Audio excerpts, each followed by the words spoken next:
Hi everyone, this is Studio Slave on behalf of ADSR, and in this video we're going to have a look at the brand new pedal device in Ableton Live 10. The pedal is another quite diverse plugin, so it can be used on a wide range of sounds and tracks. In this case I'm going to put it on the drum bus because it's a nice full spectrum sound to demonstrate. We have a look at the presets here. You can see they're quite geared towards things like pianos, guitars and basses. So firstly, I'll demonstrate all of the pedals features using this drum group, and then what we'll do is we'll use it in a practical sense, and we'll try and make something a little bit disco with some guitars and some vocals, so you can see how we can use it in some different ways. So the first parameter we have is the gain parameter, which is similar to an amount parameter, which we can push the drive into the pedals. If I turn it on and off, you can hear that even though it's at 0, it still has an effect. And that's just pushing the drive into the fuzz, distortion or overdrive pedals. These pedals are really good when used in combination with things such as amps and cabinets. However, there's nothing wrong with just using it as a pedal, as I usually do. We then have the output gain, which is pretty self-explanatory. All this is doing is allowing us to adjust for if we're ramping up the gain elsewhere within the plugin, making sure that it's coming out at a sensible level, as we can see here. So we have 3 different pedals, starting with the overdrive, which is warm and smooth.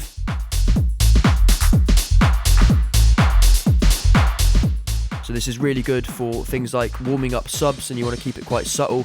You just want to add a nice smooth type of distortion, and this is the one I would go for. We then have distort, which is tight and aggressive, and we can also hear it's quite a trashy sound as we push up the gain. And then we have fuzz, which sounds pretty broken to me. I wouldn't use this a great deal, but this can be quite handy if maybe you just want to add something to the treble, just to give it a little bit of a sheen. Or maybe you're going to use this and you can have it at a really low percentage and use it in parallel just to give a bit of grit to a signal. So that brings us nicely onto our next settings. We have the bass, mid and treble EQs. These can be used to either enhance or attenuate the signal, and the bass and the mid are peak filters, whereas the treble is a shelving filter. The bass is set at 100 Hz.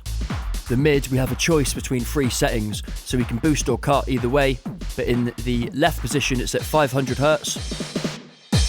The center position is 1 kHz, and the right position is 2 kHz. And then we also have the treble, which is a shelving EQ at 3.3 kHz.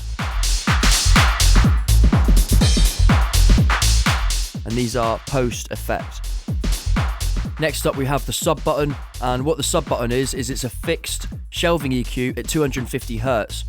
So if we press that, what that's going to do is it's going to boost our low frequencies, which is brilliant for things like guitars, or if we want some more bass in our kick drum. And we can use this in combination as well with our bass style, so we can have the sub on, which is boosting 250 Hz and below, and we can turn the bass down, which is going to cut at 100 Hz. Likewise, we could also have the sub off and we could boost the bass as well, just to make the 100 Hz more prominent. We then have this switch, which I've just gone through, so don't forget we've got 100 Hz, 500, 1 kHz, 2 kHz, 3.3 shelving EQ, and then we also have the shelving for the sub. And then the last thing we have here is the dry wet, so we can use some pretty outrageous settings if we wanted to. And once we've got complete and utter destruction, then we can just go from 0% and push it up till we get to a decent level, and then we can sculpt that sound using the EQs.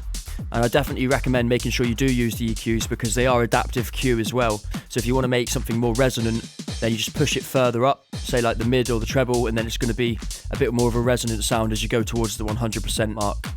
We've used pedal quite a lot now on this drum bus, so let's have a look at some alternative uses on some other instruments, and we'll put together a small disco loop. Okay, so here we are within the same project, but I've just looped up a section of the arrangement that's just got the intro drums, and we've created ourselves a new MIDI track, and I'm just going to load in a bass sound, and we want something that's going to work with disco, so let's just have a little listen to some of these. This sounds quite good.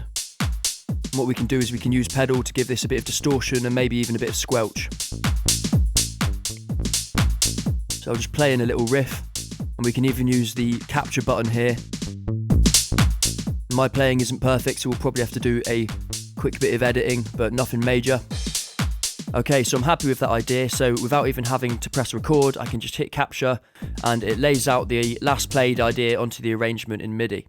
So Command Shift and U will allow me to quantize this and disguise my ugly playing. And then it's just a case of moving some of these notes around, maybe injecting a little bit of groove. There's a few notes that aren't quite in the right place.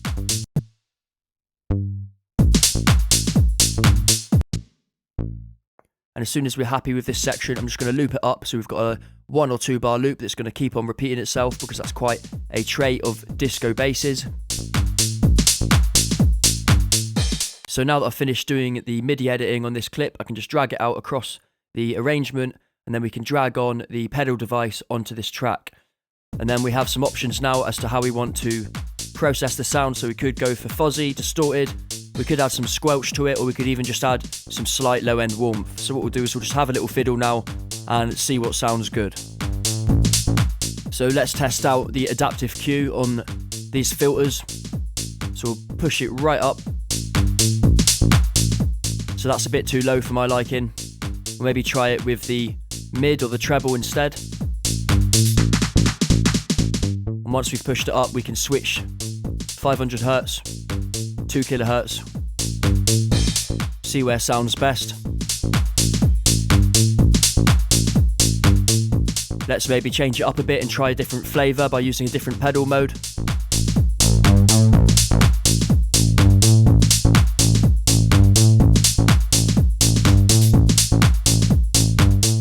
So let's now do a A/B comparison to the unprocessed and processed sound.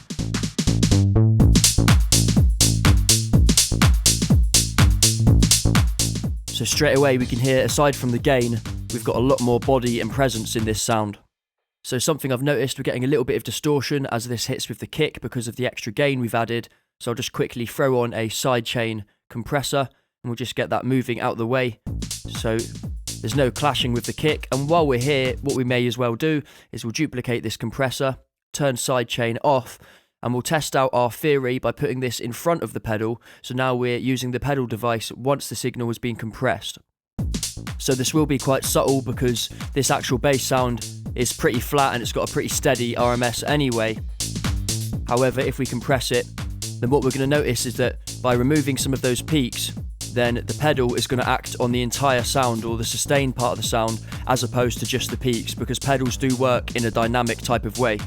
So for example, when we use this on the drum bus, then the pedal is going to first act on the highest peaks.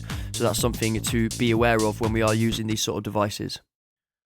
And let's go through some other uses of the pedal. So we know it works well on bass guitars, but let's try it on something a bit less conventional. So considering we're going with the disco theme, so let's throw in some context loops first. So I'll just go to the disco folder and drop in some music, maybe some drums and some vocal chops.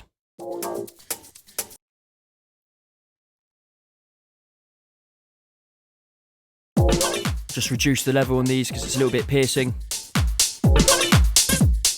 Okay, so listening to this, we need to get these to sit in the mix a little bit better. So what we can do is we can use the send and returns just to add a little bit of maybe reverb and delay. And in fact, in this case, what I'm going to do is I'm going to just pull down this vocal slightly so it's a bit lower. That feels like it's sitting better to me. And what we'll also do is we'll put a reverb device as an insert effect, and the reason I'm going to do that is because I want something before the pedal in the device chain, and that way it gives us an opportunity to distort the actual reverb as well as the vocal, and we'll see how different that sounds and how it brings it up in the mix and makes it very, very present and obvious. So to some of you this might sound a little bit strange, distorting the reverb, because it's going to add a lot of mud or it's going to fill up all of the space in your mix, but I can promise you now this technique works well, especially if you EQ your sounds properly and remove anything that you don't need. And this is something I'm seeing quite a lot, especially in genres such as techno, on things such as strings and other synths, so it can add quite a lot of bite and presence to these sounds. And the beauty of this is it's a much better idea than reaching for something like the volume fader, where you're just going to be increasing the peak level. If you go for something like distortion, which is also a type of compression, so when you distort something you are going to be compressing those peaks, which means it's going to be more coloured, it's going to have more harmonics, and you're going to be able to hear it easier without actually adding too much gain. So it's definitely worth thinking about the pedal and distortion plugins in general as being quite a handy mixing tool, and it's not just a creative effect. So see what we're doing here, we're actually distorting the reverb. So just to show you the difference, I'll mess around with the settings and I'll move the pedal from behind the reverb to in front of it, just so you can hear the difference.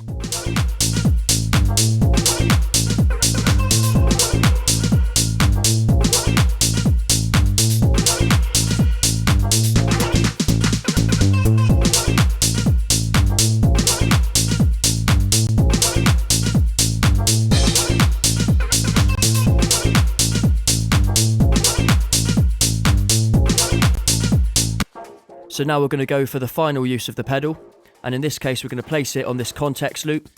So we've got some chords on our drums, and what we're going to do is we're going to use some really offensive settings, and then we're just going to pull down the dry wet, so we're essentially using it in parallel. And this is quite a good technique for things like the master bus, and if you do this at super small levels on the dry wet, then you can actually mix this in, and it's going to give a lot of body, and it's going to give a lot of glue to your mix. And this is something that if you look in some of the mastering presets, then you will actually see plugins such as Overdrive used in this way. So in this case, I'm just using it to add a bit of slight fuzziness to the higher frequencies.